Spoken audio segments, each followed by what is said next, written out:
Coucou les Nets. Brooklyn. Comment ça va? Brooklyn. Petit apéro spécial Nets. Fallait bien qu'on en parle. Bah ouais, obligé. Il manquait un peu d'actu du côté de New York. Ouais, franchement, on était un peu juston. C'était calmos en ce moment, hein. Hashtag Spike Lee, Madison Square Garden, James Dolan, tout ça. On s'est dit, tiens, si on allait égaliser avec les copains de Brooklyn. Ils sont trop forts.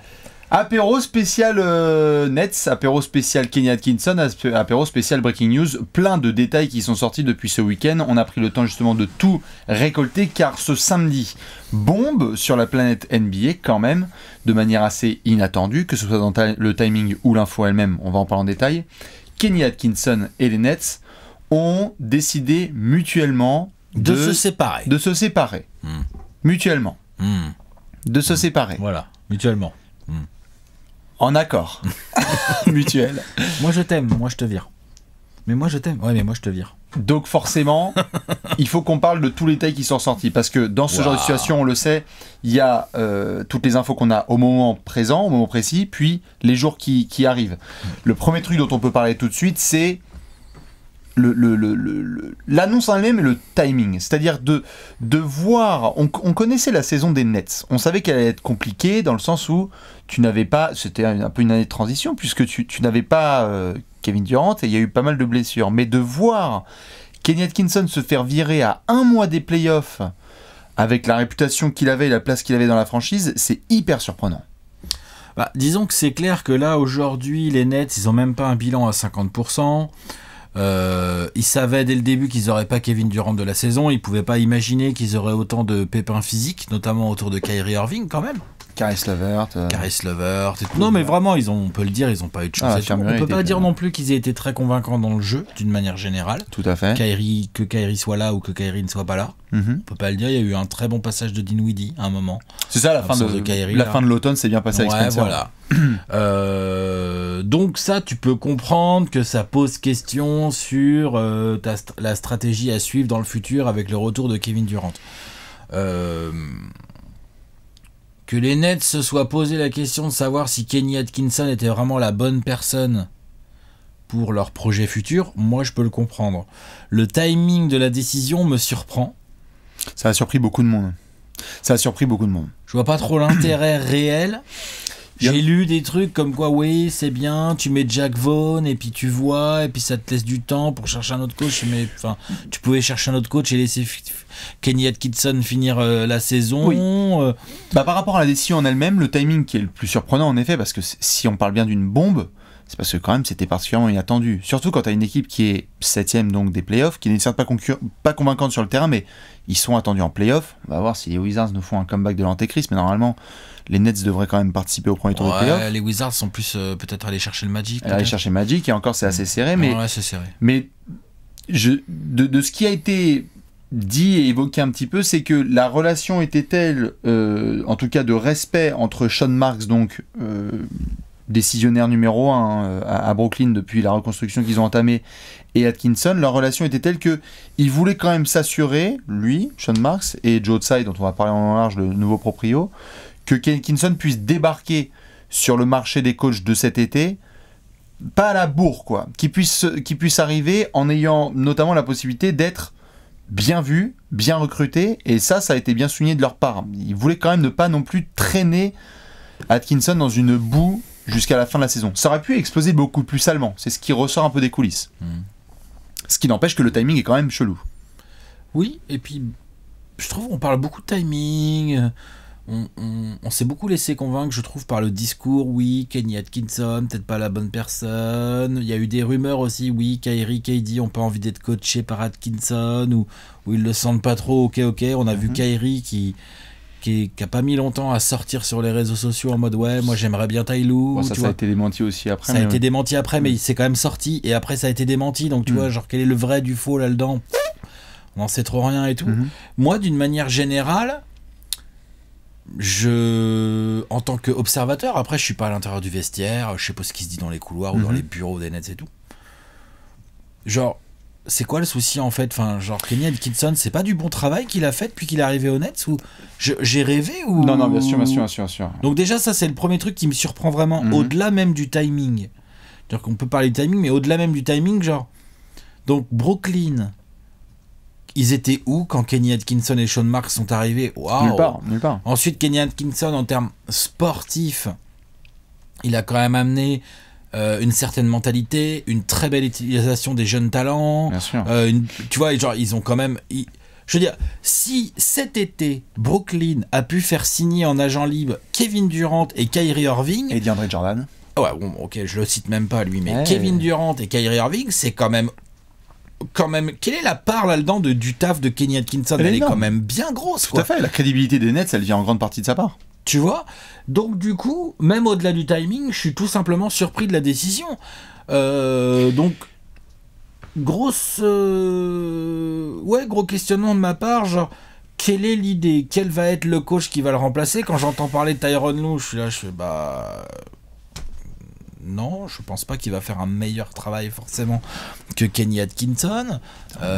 Hein? On verra. On verra si c'est lui, de toute façon, il aura peut-être sa chance.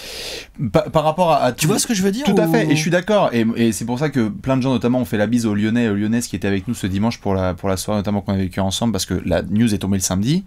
Moi, j'avais annoncé qu'on allait se faire un apéro là-dessus, donc j'ai pu pas mal creuser à droite à gauche, les fans des Nets, etc. Une immense soirée, tout à fait, une quasi de Gerland. Ça rigole pas à Lyon, hein. Clairement.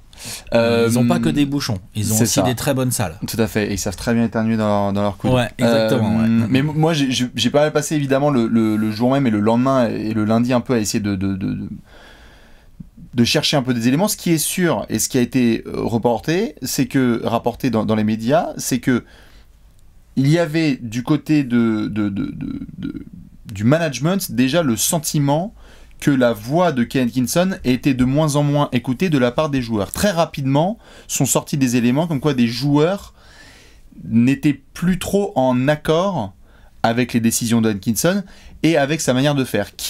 Moi je l'ai eu en assistant à Atlanta, et on a vu ses débuts à Brooklyn, c'est un mec, c'est à la militaire. C'est autoritaire et tout. Donc Atkinson, il a une manière de faire. C'est ressorti que dès le camp d'entraînement, il y a eu des questionnements autour des rotations.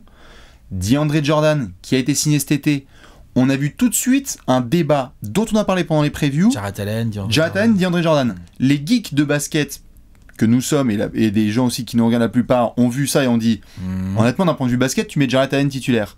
Ça n'a pas été forcément pris politiquement de la même manière d'un DeAndre Jordan, par exemple. Lui ou d'autres joueurs qui ont senti, Spencer Dinwiddie aussi, apparemment, a ressenti pendant l'automne le fait qu'il n'y avait pas de hiérarchie construite au niveau du scoring et de savoir qui était quelle option. Kenny Atkinson avait souvent parlé de faire tester des line-up avec Kyrie Irving, Caris LeVert et Spencer Dinwiddie. Ça n'a malheureusement pas pu avoir lieu à cause des blessures dont tu as parlé. Mais donc de plus en plus de joueurs sentaient que en fait, même quand ils tapaient dégueulante, ça n'allait pas vraiment, quoi. Avec comme point culminant, ce que les gens je pense ont vu, l'espèce de comeback absolument fou à Boston récemment où Caris LeVert met 51 points et où apparemment Atkinson pousse une gueulante monstrueuse à la pause parce qu'ils se font dérouiller par Boston. Ça escalade pas mal au point que les joueurs et le coach et le coaching staff allaient s'embrouiller, et finalement le match va se faire sans les starters. Ça va être Caris LeVert plus des soldats pour essayer de revenir. Quelques jours après, il y a Memphis qui gagne de quasiment 40 points à Brooklyn où ils font la célébration de la danse là. Et c'est en sortie de ce match, c'est sur The Athletic, il y a un gros article qui est tombé là-dessus, notamment, je vous invite à le lire, ceux qui sont abonnés, sur le fait que en sortie de ce match, ils se sont tous assis dans le vestiaire autour d'une chaise et ils ont dit, bon les gars, faut qu'on se dise les choses clairement. Et les joueurs ont dit, nous on n'est pas d'accord avec certaines rotations, on n'est pas d'accord avec certaines choses, et quand tu gueules comme ça à Boston, ça fait un peu prout, quoi. Enfin, ça ne rentre pas autant que tu aimerais. Donc il y avait déjà une déconnexion au niveau des joueurs, beaucoup de nouveaux joueurs aussi. Cet été, tu parlais on garde souvent Kyrie, KD et DeAndre Jordan en tête, mais Wilson Chandler, il y a eu des départs de Rondale Jefferson, D'Angelo Russell, Jared Dudley, etc. Donc déjà, déconnexion entre les joueurs et le coach, ça c'est ce qui est rapporté en coulisses. Ok. C'est quelque chose que je peux comprendre parce que dans un sport collectif, on peut pas, ça marche jamais. La relation coach-joueur, elle doit forcément trouver un certain équilibre. C'est-à-dire qu'un coach doit être autoritaire par moment et avoir l'autorité suffisante sur ses joueurs pour dire star ou pas, j'en ai rien à battre, faut que tu fasses ça. C'est ça. Il faut que ça marche derrière, parce que sinon tu perds ta crédibilité de coach auprès des joueurs, évidemment. Tout à fait. Et de l'autre côté, les joueurs ont aussi voix au chapitre, comme on dit, c'est-à-dire qu'effectivement, ce que tu viens de dire, c'est-à-dire que si les joueurs ne sentent plus, si le message ne passe plus, c'est vrai que c'est un souci qui peut concerner le management et qui peut entraîner ce qu'on vient de voir. Ce que je veux juste dire, c'est quand on dit les joueurs, donc ça veut dire quoi? Tous les joueurs étaient d'accord? Ça veut dire... Ah non, il y a une séparation claire entre ceux qui sont arrivés et ceux qui font partie de la culture Nets. Voilà. Mais ça, est-ce que c'est pas un problème plus profond pour Brooklyn à terme? Ah bah c'est la grosse miche. Moi, je flipperais. Mais alors, disons que flipper, je peux comprendre. C'est quoi le prochain coach là? Faut qu'il soit d'accord, Lucie? Faut qu'il dise que la Terre est plate, c'est ça? Non, mais je sais pas, je demande juste. Je pose juste une question. Bien sûr. Faut qu'il ait 4 comptes Twitter, des burners. C'est ça, tout Comment à fait. Comment ça se passe? Non, mais je demande. Ah, bien sûr.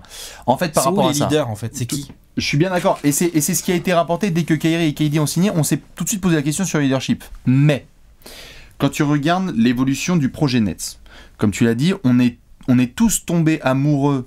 Enfin, la plupart des observateurs sont tombés amoureux de ce qui s'est passé l'année dernière parce que il y avait cette construction de culture, on était là, putain, Sean Marks, Kenny Atkinson, c'est canon, ils sont trop forts, point d'exclamation, la Free Agency 2019, donc on se disait, putain, ça se voit, ils sont trop forts, c'est trop bien. Et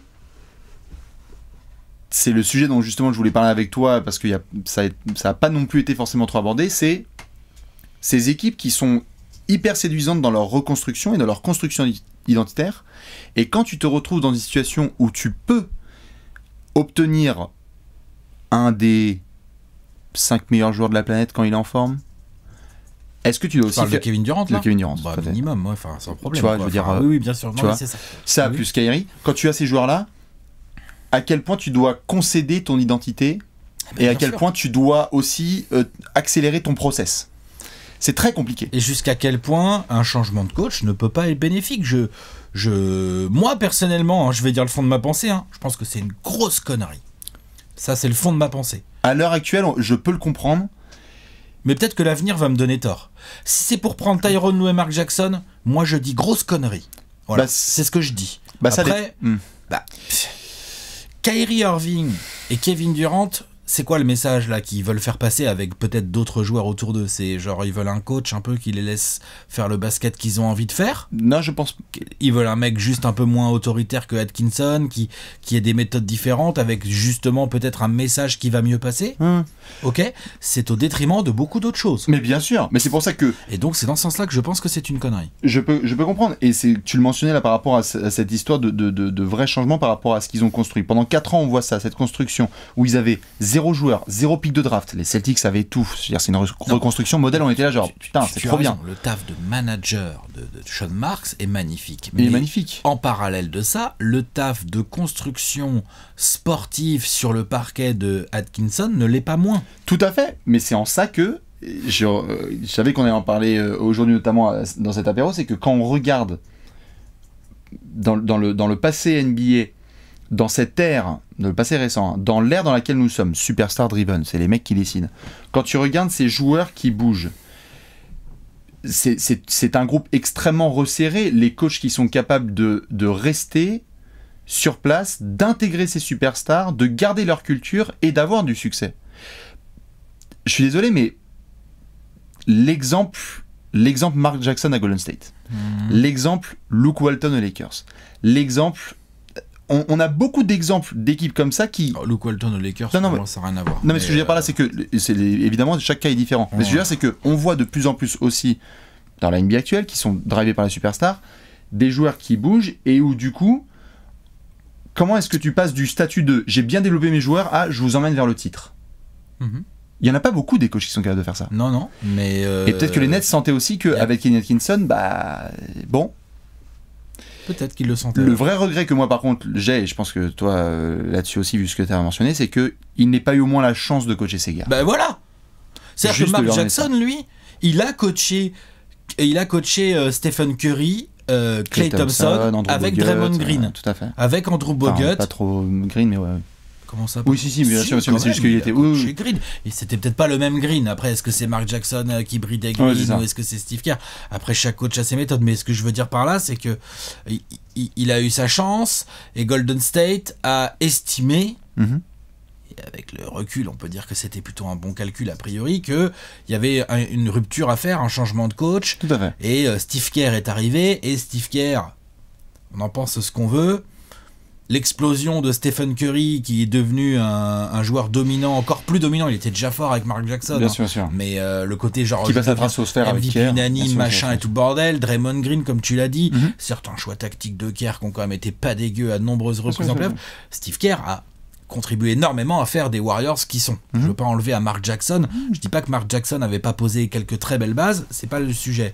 Mais là, on ne donne pas à Kenny Atkinson un coach qui a montré depuis 3 ou 4 saisons 4 ans, qu'il était capable de faire progresser une équipe.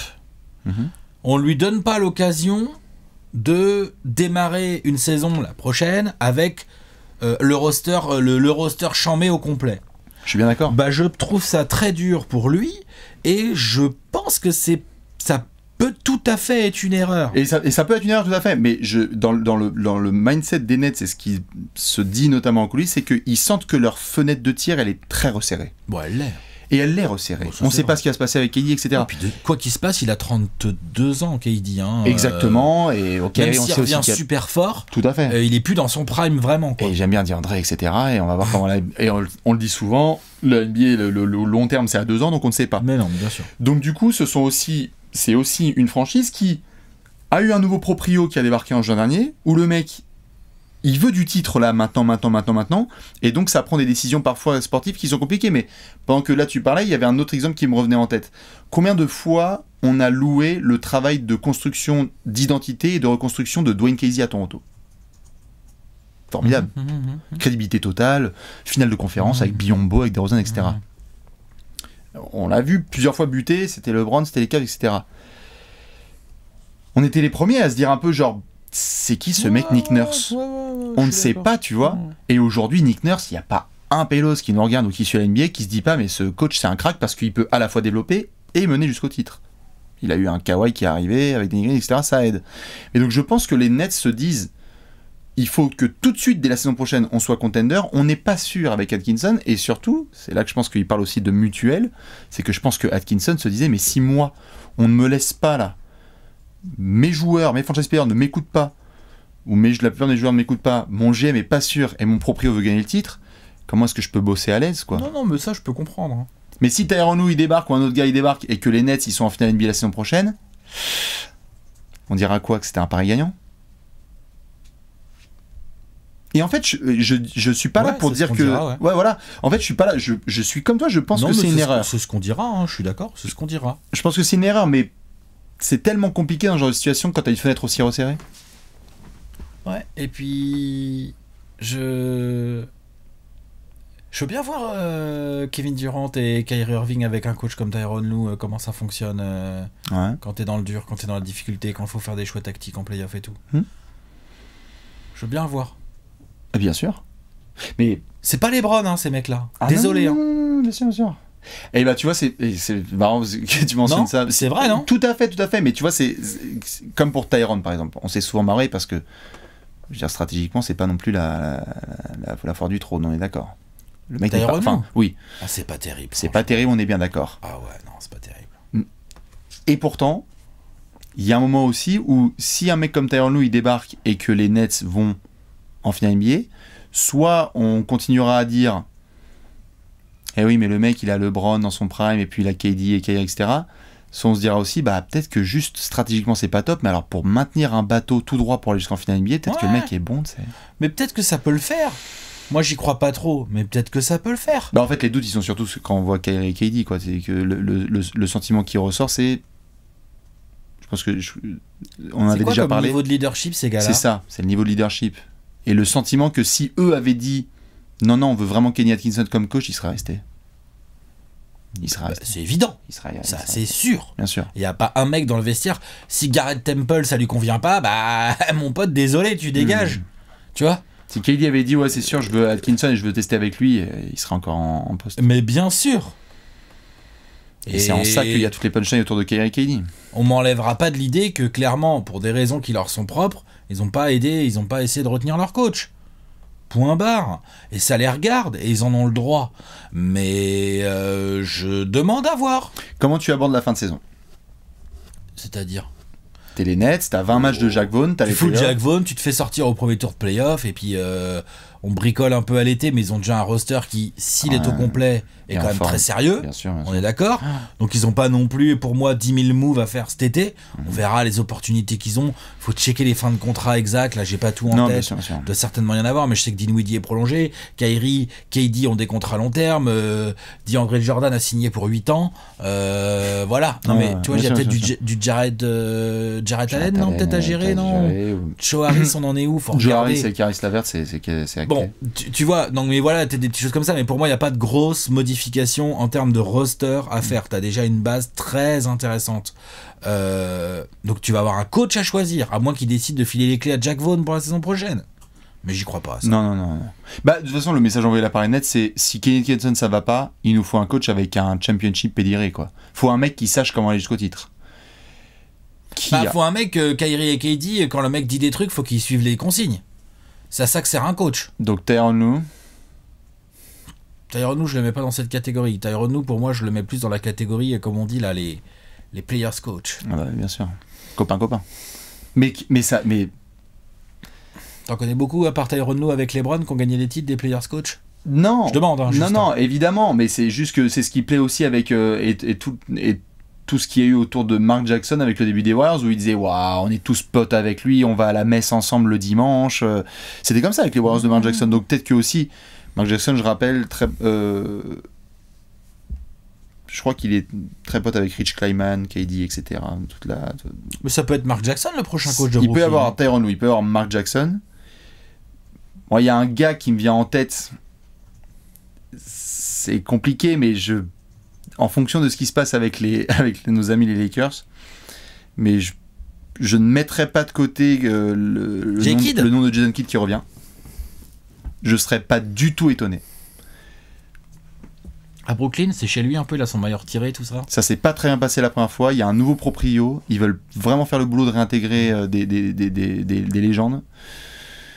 Je serais pas étonné que ce nom revienne, en fonction de ce qui se passe avec les Lakers. Hein. Si ça perd, il est coach des Lakers, et puis si ça gagne, il est coach des Nets. Pourquoi pas, ouais. Mike D'Antoni?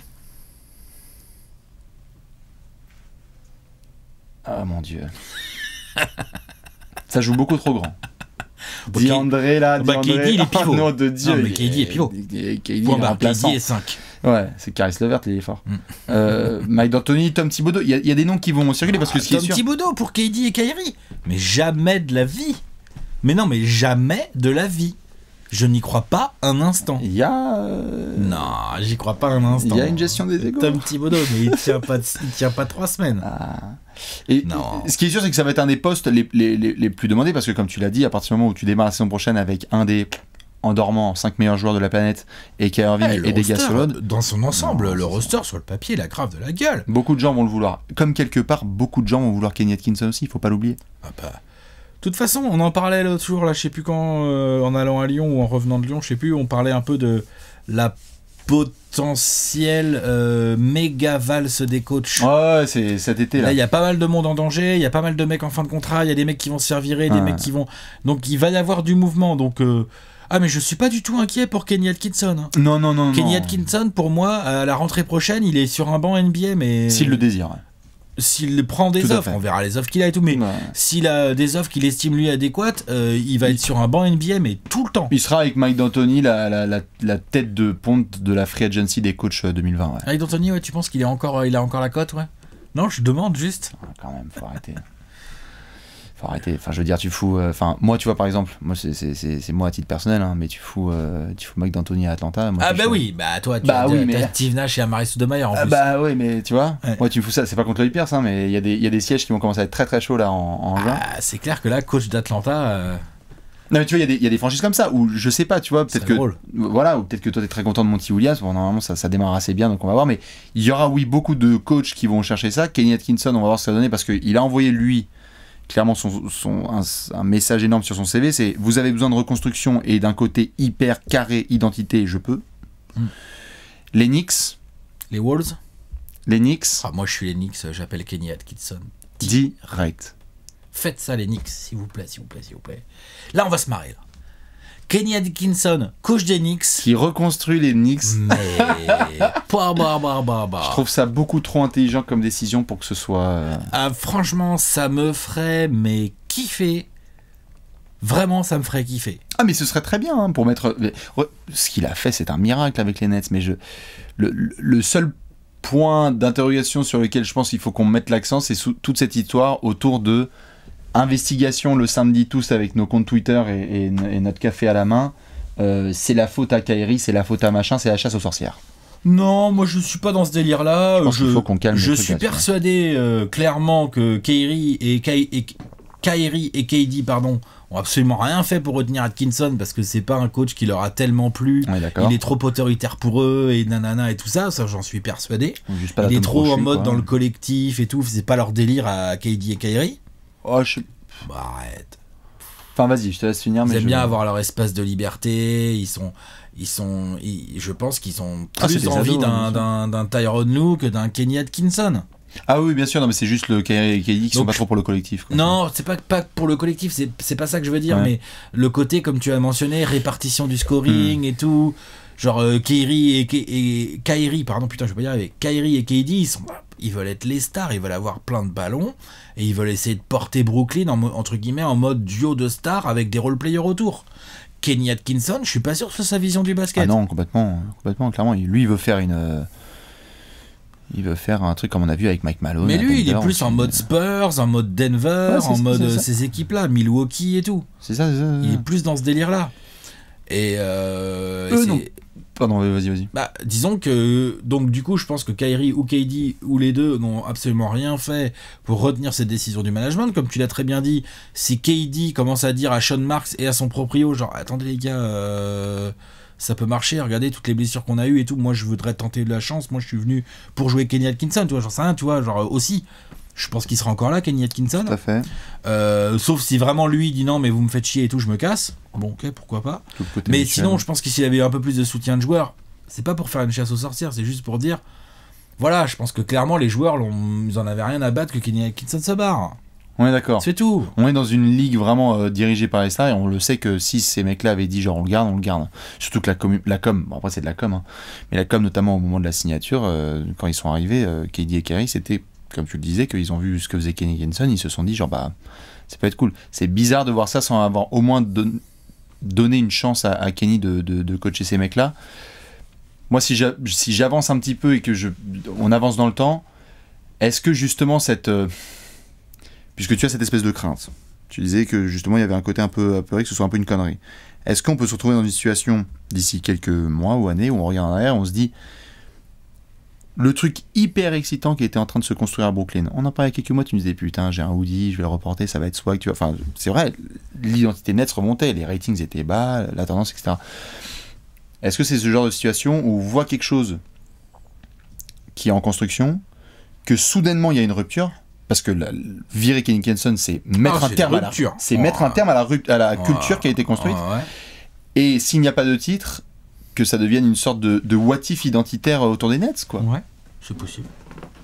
C'est possible. Quand tu regardes, tu vas te dire merde. Puis ils s'entendent si bien que ça. KD, Kyrie, Dinwiddie, Caris LeVert, tout ça, ils s'entendent si bien que ça transpire pas, hein. Bah ils ont pas encore joué ensemble. Jouer, non, mais même d'une manière générale, quoi, ça transpire pas, désolé, quoi. Bah c'est ce qui nous faisait marrer cet été, hein. On s'est dit c'est qui le leader dans ce bordel. Et on pensait que ça serait. C'est l'équipe de KD quand même. Oui, non, mais tu veux dire normalement. Non, mais le leadership, tu vois, genre les gars, on y va, là, il y a moins 15 à la mi-temps, let's go. KD est capable. Il peut. J'espère. Tout à fait, mais bon, je pense que ici, si on fait un sondage parmi les plus grands leaders de la NBA, je pense pas qu'on fout KD. Quoi. Ah bah, en tout cas, pas tout en haut, en tout cas, ouais, c'est sûr. On est bien d'accord, bien sûr. Et bah, à plusieurs reprises, il a montré que, bon, en termes de leadership, c'est pas ouf. C'est un peu compliqué. À ne pas confondre avec sa capacité à être clutch, à tuer des matchs, à prendre le scoring et tout ça, c'est pas la même chose. Technique, tout à fait. C'est pas la même chose. Vocal. Vocal et d'attitude aussi. Bien sûr. Donc, C'est très flou. Peut-être que les joueurs n'ont pas voulu retenir Kenny Atkinson. Bah moi je dis les gars, attention, parce que tu t'exposes du coup plus. Ah bah ça nous fait... On en a parlé exactement, c'est Parce la que saison prochaine. Il y a aussi le scénar où ça prend un Mark Jackson ou ça prend un Tyronn Lue. Et puis ça commence à jouer beaucoup en ISO parce que c'est ce qu'ont envie de faire Kyrie et KD. Ok. Je suis peut-être un peu schématique mais quand même. Et puis bah ça marche pas si ouf que ça, pas tellement mieux alors que l'effectif il est au complet et qu'il est censé être bien meilleur. Que pendant ce temps-là, les Sixers ils ont enfin trouvé une solution à tous leurs problèmes parce qu'ils en ont. Que Toronto, bah, ça continue à faire péter des pépites dans tous les sens. Milwaukee toujours aussi fort. Qu'est-ce que j'ai d'autre? Boston. Indiana, enfin Indiana aurait peut-être changé de coach. Ah Indiana, et moi je t'appelle Kenny Atkinson. Mais alors tout de suite.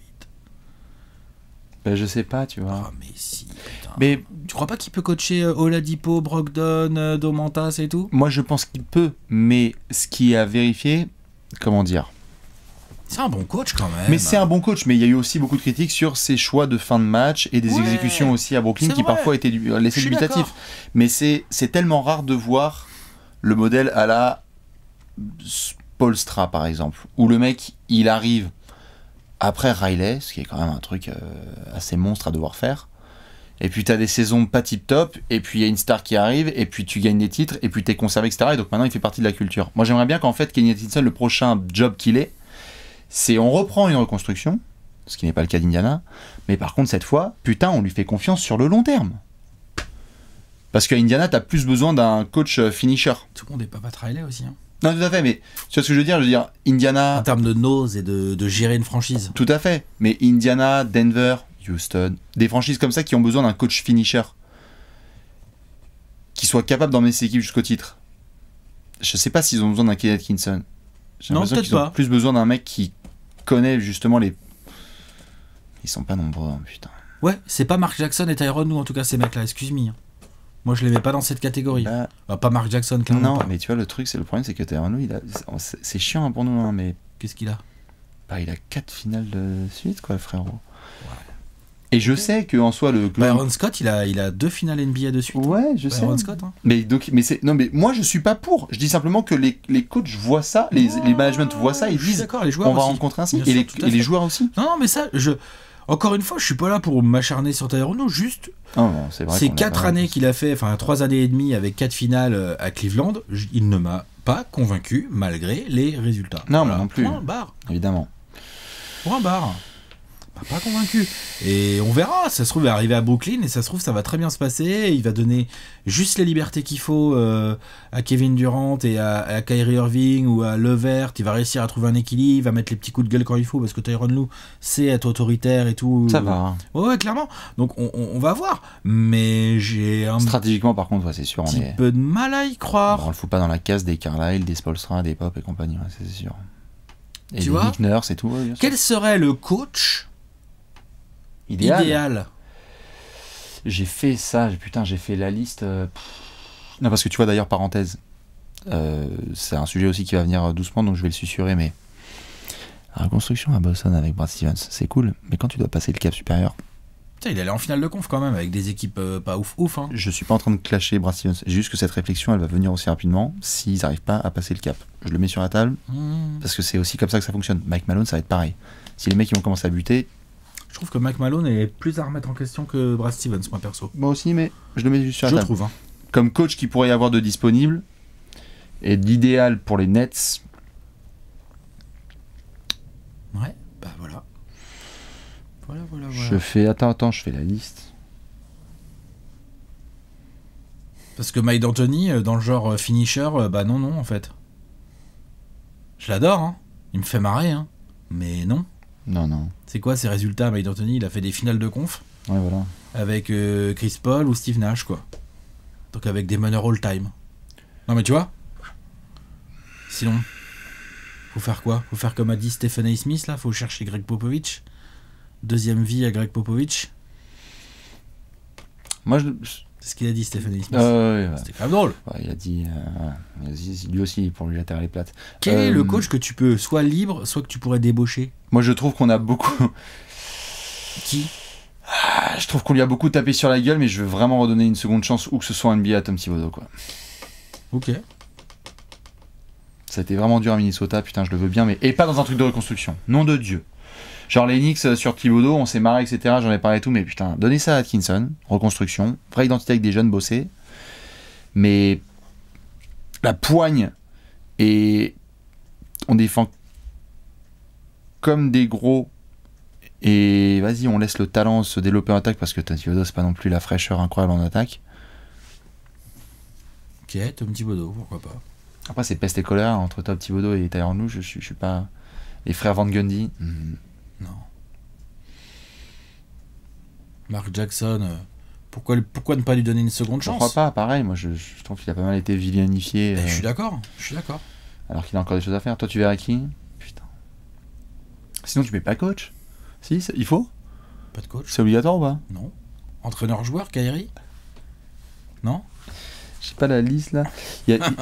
Qui a une bagouze et qui. Bon, Carlisle, tu touches pas. Spolstra, tu touches pas. Steve Kerr, il Pop, bougera tu touches pas. Kerr, tu touches pas. Nick Nurse, tu touches pas.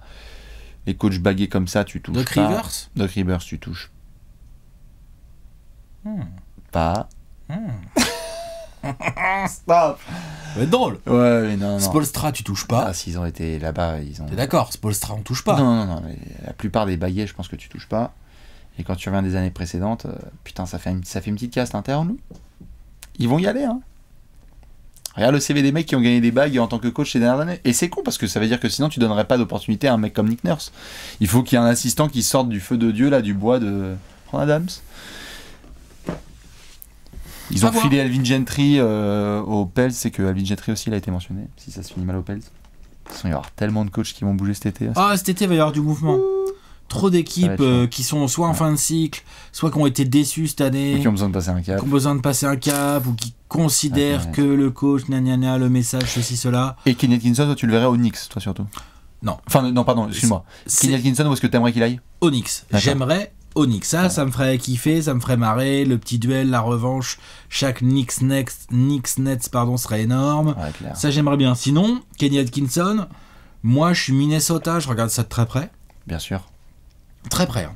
Vraiment. Bien sûr. J'adore Ryan Saunders, c'est le fils de et tout ça, machin. Mais je suis les Cavs, je regarde ça très fort aussi. Très fort. Je suis d'accord. Complètement d'accord. Je regarde ça fort. Je suis Atlanta, je regarde ça très fort en fait. Non, t'as pas envie? Si, en soi j'ai envie, mais je sais pas si l'upgrade est incroyable. Toi. Moi, je pense que la vie est une fête. Ok. Mais bon, Mike D'Antoni, attends, fort. Bastien, il veut foutre 150 points avant prolongation à tous les matchs. Bien sûr. La vie est une fête. Ok. Memphis, je les vois pas changer. Taylor Jenkins, pour moi, fait trop du pur taf pour le bouger. Houston, je pense pas que ce soit Kenny Atkinson dont ils aient besoin après Mike D'Antoni. Non. OKC. Tiens, Brad Brown, il a été mentionné aussi. OKC, ouais, mais Philly, tu vas pas filer Philly à Kenny Atkinson pour le coup, si? Non, je parle de Brad Brown plutôt à Brooklyn. Ah, à Brooklyn, Brad Brown? Ah ouais. Ça a été mentionné. Bon. Mais sur la pointe des pieds. Ouais, parce que là, si ça bouge, etc. Je sais pas. Je dis pas que moi je déteste pas Brad Brown, hein, mais je vois quand pas. Il va nous faire un spacing avec Jared Allen en 4 et. Je vois pas trop le délire en fait. DJ en 5, ouais. Je suis pas sûr. Non, je suis d'accord. Après, on va voir, mais ça va quand même être vachement intéressant parce qu'on avait quand même une franchise dans un énorme marché, en train de monter comme ça en flèche. Bien sûr.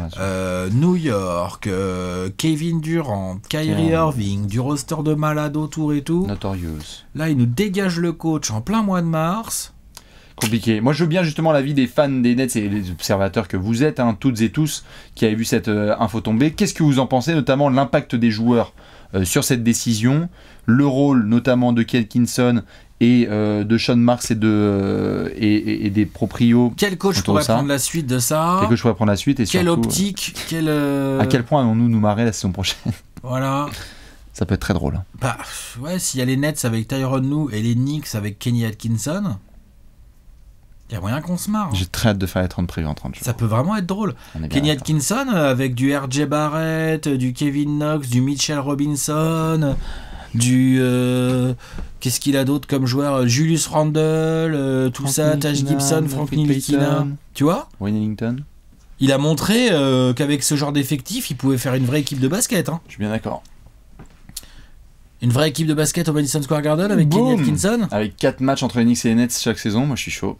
Ah, je suis grave chaud. S'il vous plaît, les Knicks. Si vous nous écoutez, James Dolan, Donc les n'hésitez Knicks, pas. plusieurs missions. Foutre la paix à Charles Oakley. Foutre la paix à Acheter un Spike Lee. ticket à Spike Lee. Oh putain, c'est clair. Mais il doit être... Enfin, genre...